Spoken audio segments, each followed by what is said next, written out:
Hi everyone, welcome back to Newfoundland Gardening. We're all excited in the greenhouse to plant stuff, so we're planting what, Bobby, right now? We're planting some corn, and shout out to my farmer buddy Bill and his wife from Alberta, who sent me a pack of Northern Extra Sweet Corn. That's good. So Bill, I got the corn come. Thanks a lot, buddy. And we're going to set it a little bit early to give it that little bit of a boost. I think I was talking to Bill yesterday. His wife put her corn in yesterday. So she put her corn in yesterday in Alberta. We put ours in today in Newfoundland. And October is usually the end of their growing. Late September, starting October, they get snow up there. So we got a little later fall than they do. So I've never grown corn before. Now Perry tried it last year and didn't do too much back out here in the garden. Have you tried it before, Bobby? never. No, Maddie did though, right? Yeah, he did, but he never had enough to wet. The thing about corn is you gotta have enough for the pollinate. So you just can't put 4 or 5 corn in, you won't get proper pollination. And the stalks got to be in the wind so that they're moving to help the pollen float around. I guess so. So, A big bugger let them grow and then we'll put them outside, I guess. well, I'm going to say that this day and there until June. Well, right here in Newfoundland, June the 19th, around that date is when we set our crops, our potato, whatever, turnip, whatever, corn, carrot, whatever we're planting. That's our date here in Newfoundland. I don't know about other places. if you want to wait for the russet fly for your cabbage, you're going to wait till the 1st of July. But anyway, right now, Yeah, looks good, Bobby. we'll soak, we'll give them a good soaking after. Yeah.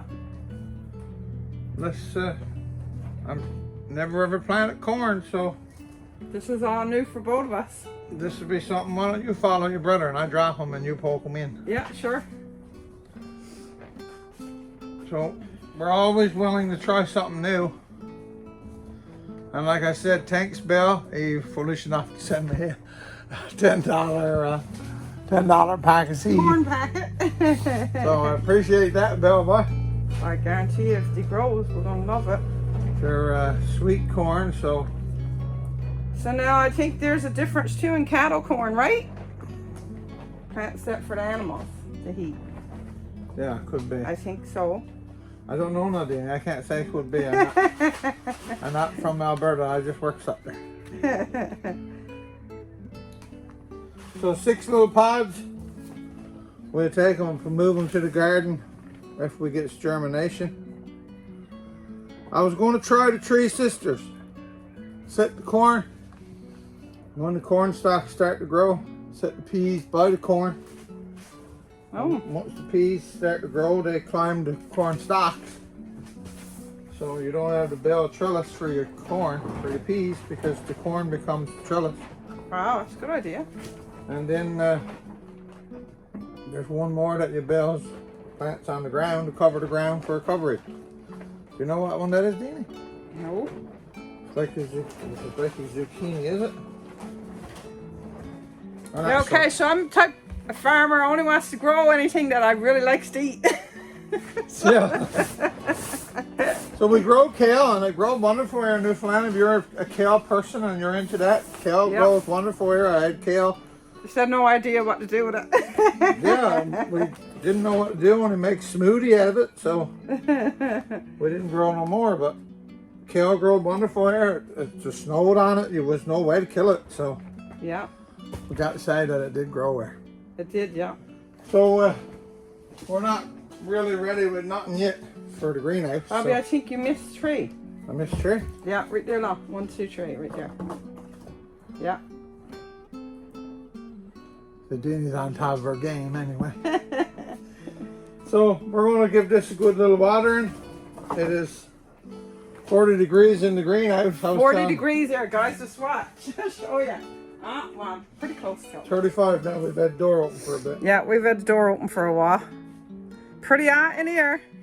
I'm not sure I feel it too.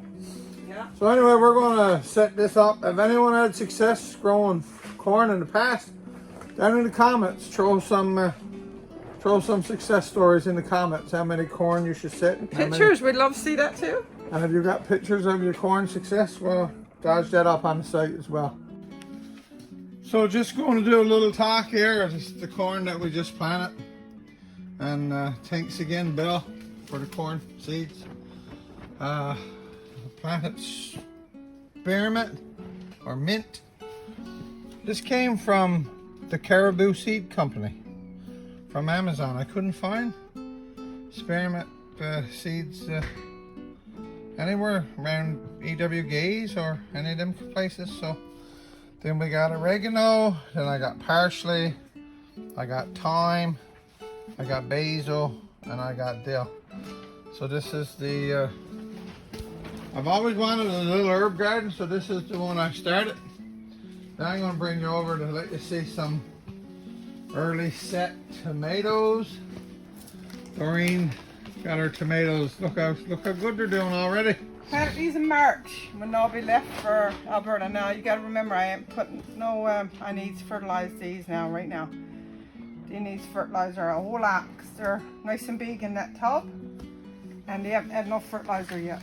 So they're doing wonderful already, Deanie. Yep, there. I'm just going to try some of these here in the greenhouse now, see if my aphid problems took care of. I'm very curious to know if anything will come up on them. With 40 degrees, something should come up. If it's going to come up, it should come up. Yeah. Yeah, it's pretty warm out here, isn't it, Bobby? With the sweat rolling on me. Yeah, and then we walk outdoors and then we're just about froze. So, you're going to plant covered in now? I'm going to plant this little guy right now. How many are you planting? Well, I'm just going to plant, well, I'm leaving them here. And I'm going to transplant one.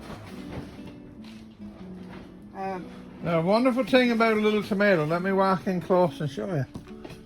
You see all those little fibrous ears that grows on Mr. Tomato?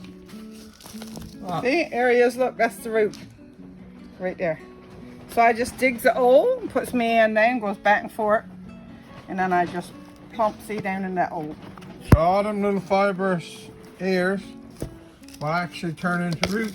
So you can bury your tomato plant deeper. So that they have a good sturdy base for when he goes all up all that fruit. All these are ready to be transplanted right now. They're getting bigger.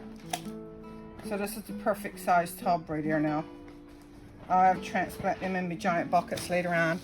You know that's not going to be much for him when he gets bigger, right? No, big indeterminate, not sure which. Probably I planted so many. Yeah.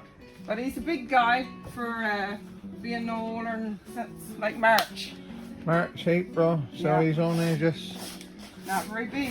He's only 2 years, 2 months old, so he's done some good growing. Yeah, I grabbed me that one, Bobby love. Yeah, so every year I says I'm never going to plant, and I gets this urge to plant, so oh my, I guess I'm like Mommy and Nan England are they all loved, and Daddy of course. Yeah. All farmers back there. Too bad they didn't get a chance to teach us what to do, eh, Bobby? We had to learn on our own. Yeah, it comes after a while though, after he gets at it. I guess we'll figure it out. So you're going to transplant that one too?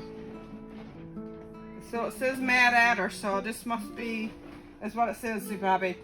When you got a little baby and they're grabbing sticks, Lord knows what it could be. I always picks off my little leaves that they started off with. So. Picks them off, gives them a chuck. So Deanie, you always use his Miracle Grow potting? Oh, amazing. Usually when I starts off my seedlings, I sift saw that and gets every little stick, everything out. But when they're this big, it don't really matter that much. These are pretty heavy now and wet. So it's good soil a little bit wet anyway when you're transplanting. Yes. It's a bad shock. So they don't get transplant shot? Yeah. That's 2 right there, Bobby. There we go, that's enough to try. As a start. So Deanie's actually putting these 2 plants is going to be left in this greenhouse. Yep. Just for a week to see if... Now the only thing about this greenhouse is I got no heat in the night. No. So me and Bobby got to get some buckets of water in there. Yeah, we're just going to try to do... fill up some buckets of water, lay it on the ground, let it warm up in the heat of the day. Because it was 40 degrees in there, so we let it warm up into the heat. When the day cools off, the heat arrives out of the buckets and keep the greenhouse above freezing. So that's the plan anyway. Thermal eating, I guess you could call that. From Bob, the Newfoundland gardener, and from Doreen. Have a great day, everybody. Let's keep growing on the rock. Bye. Bye.